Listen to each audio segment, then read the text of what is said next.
Oke, jadi kami dari kelompok Fokus Grup 3 dari kelas MPKTF ingin menjelaskan mengenai proposal program kreativitas mahasiswa kami yang mengangkat isu sustainable clothing yang berjudul Rework Clothes. Jadi saya di sini akan menjelaskan mengenai latar belakang mengapa kami mengangkat isu dari sustainable clothing ini. Nah, di masa modern ini, fashion sudah menjadi salah satu kebutuhan masyarakat. Nah, tingginya minat masyarakat terhadap fashion tersebut membuat berbagai perusahaan fast fashion untuk berlomba-lomba membuat tren fashion yang berputar sangat cepat gitu. Jadi tren-tren itu berganti setiap bulannya. Nah, hal tersebut yang membuat fashion menjadi salah satu penyumbang limbah terbesar di dunia. Oleh karena itu, kami dari kelompok FG3 ingin membuat suatu perubahan, yaitu dengan cara merework pakaian atau mendaur ulang pakaian agar bisa digunakan kembali dan dipakai dalam jangka panjang, tidak seperti fast fashion yang hanya bisa dipakai dalam jangka pendek dan mengikuti tren-tren tertentu. Berdasarkan latar belakang yang sudah dijelaskan, terdapat 5 rumusan masalah, yaitu yang pertama, bagaimana produk Rework Clothes akan memberikan dampak di dalam lingkungan fashion. Yang kedua adalah bagaimana cara membuat produk Rework Clothes yang dapat dijual dan layak untuk digunakan oleh masyarakat.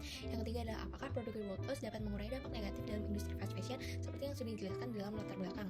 Yang keempat adalah apakah produk Rework Clothes dapat menarik perhatian masyarakat, terutama pecinta fashion, dan bersaing dengan produk fashion lainnya. Dan yang terakhir adalah bagaimana manfaat yang dapat diberikan oleh produk Rework Clothes di dalam industri fashion di saat ini. Untuk tujuan sendiri ada 5 juga, yaitu mengetahui dampak yang akan diberikan oleh produk Rework Clothes untuk lingkungan dalam industri fashion. Yang kedua adalah mengetahui cara atau tahapan dalam membuat produk Rework Clothes yang akan dijual dan digunakan oleh masyarakat. Yang ketiga adalah mengetahui dampak-dampak yang diberikan oleh produk Rework Clothes dalam industri fast fashion. Dan yang keempat adalah mengetahui peluang bisnis Rework Clothes yang akan dijual dan daya saing jualnya. Dan yang kelima adalah mengetahui manfaat yang dapat diberikan oleh produk Rework Clothes dalam industri fashion saat ini. Thrifting adalah budaya untuk membeli barang bekas layak pakai dengan harga yang terjangkau. Thrifting yang akan kita bahas pada kali ini adalah thrifting pada bidang fashion, usaha pakaian bekas, dan Rework Clothes yang berbahan dasar pakaian bekas atau barang bekas dengan menambahkan unsur kreativitas dan value added di dalamnya. Bentuk bisnis kami adalah firma atau perusahaan yang didirikan oleh 2 orang atau lebih dengan modal yang berdasarkan dari anggotanya. Dalam usaha ini akan terdapat direktur utama, bendahara yang mengatur keuangan, dan juga direktur yang diikuti oleh berbagai manajer yang memiliki divisinya masing-masing. Bisnis kami termasuk ke dalam UMKM dan calon customer kami berasal dari berbagai kalangan, tetapi kami memfokuskan pada anak-anak muda yang mulai aware terhadap gaya hidup ramah lingkungan, murah, dan layak pakai.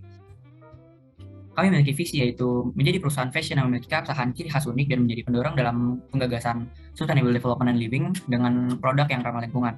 Dan untuk mencapai visi tersebut, kami memiliki 2 misi, yaitu menciptakan karya-karya yang inovatif kreatif dalam industri fashion agar bisa bersaing dan mengedukasi masyarakat tentang gaya hidup yang ramah lingkungan. Yang kedua itu menjadi contoh atau agen perubahan yang dapat menciptakan lapangan kerja dan kesadaran bagi masyarakat akan pentingnya daur ulang barang bekas khususnya pakaian.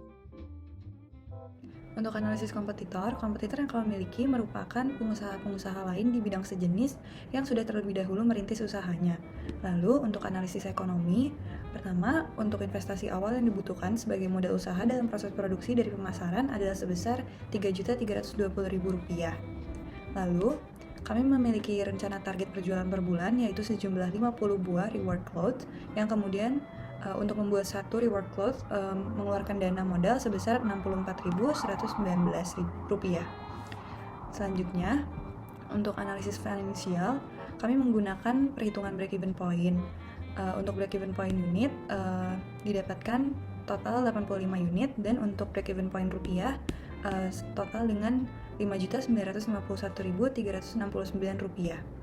Lalu untuk periode balik modal diperkirakan bahwa Rework akan menentukan waktu balik modal adalah kurang lebih 1 bulan 21 hari.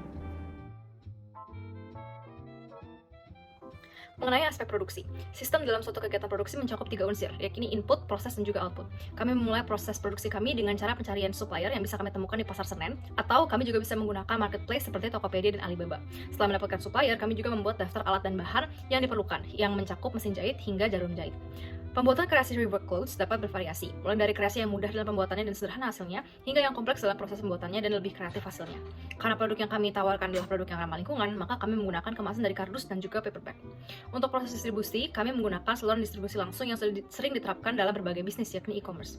Pengendalian kualitas dilakukan Rework dengan cara melakukan perencanaan pada awal periode dan memastikan bahwa para pekerja Rework ada dalam setiap langkah pembuatan produk. Selanjutnya, saya akan menjelaskan mengenai aspek pemasaran. Kami membagi strategi pemasaran menjadi 3 bagian. Yang pertama adalah strategi penjualan produk. Hal paling krusial sebelum memulai bisnis adalah dengan menentukan segmen pasar. Target pasar kami adalah dari seluruh kalangan tanpa batasan usia, gender, ataupun ekonomi. Selanjutnya, kami akan menjual produk kami secara online melalui Shopee, Tokopedia, dan Lazada. Kami akan melakukan penjualan secara siaran langsung melalui TikTok atau Instagram dengan mencantumkan link online shop secara langsung agar audiens yang tertarik dapat langsung membelinya. Kami juga akan menjalin hubungan baik dengan pelanggan dengan memberikan brand loyalty program berupa sistem poin dan voucher diskon serta memberikan update terkait produk terbaru kami melalui WhatsApp dan email. Tidak hanya itu, kami juga akan sangat memperhatikan feedback dari pelanggan guna perbaikan dan inovasi produk. Strategi penetapan harga produk kami adalah dengan menetapkan harga jual dengan mempertimbangkan sejumlah faktor seperti harga pasar, bahan baku, biaya promosi, dan harga yang ditetapkan oleh pesaing. Kami akan berusaha untuk memberikan kualitas terbaik dengan harga yang terjangkau. Target jangkauan harga dari produk kami berkisar antara Rp50.000 hingga Rp200.000. Dalam segi promosi, kami akan membuat konten menarik di media sosial mengenai banyaknya limbah fashion yang ternyata berbahaya untuk lingkungan, dan dengan ini diharapkan agar masyarakat dapat meningkatkan kepeduliannya dan membeli produk kami sebagai wujud partisipasi untuk mengurangi limbah fashion. Selanjutnya, kami akan membuat konten OOTD dengan menjelaskan tips-tips berpakaian menggunakan produk reward clothes kami. Konten ini juga akan kami jadikan challenge dengan mencantumkan hashtag tertentu. Langkah selanjutnya yang tidak kalah penting adalah mengikuti fashion show dengan menonton produk terbaik kami yang dapat dimulai dari skala kampus melalui Google Fashion Week. Selanjutnya, mengikuti bazar online untuk mencari segmen pasar dan memperkenalkan produk terbaru kami. Dan karena kami memasarkan produk secara online, maka kami harus memperkuat sajian visual melalui kualitas dan resolusi yang foto yang bagus, serta melampirkan deskripsi selengkap-lengkapnya. Sekian dari saya, terima kasih. Untuk tema pembiayaan, kami telah melakukan kegiatan perencanaan anggaran. Dalam perencanaan anggaran ini, kami memperkirakan total biaya investasi sebesar Rp3.320.000, total biaya bahan baku sebesar Rp2.505.905, total biaya kemasan sebesar Rp200.000, dan biaya variabel per unit kami perkirakan sekitar Rp64.119. Untuk jadwal implementasi tahunan, kami akan pertama kali melalui proses perencanaan terlebih dahulu. Lalu setelah perencanaan matang, kami akan mencari supplier untuk bahan baku produksi. Setelah dapat supplier, lalu kami akan memulai proses produksi. Setelah proses produksi selesai, kami akan langsung melakukan distribusi dan pemasaran. Setelah distribusi dan pemasaran selesai, akan dilakukan terakhir adalah laporan pertanggungjawaban.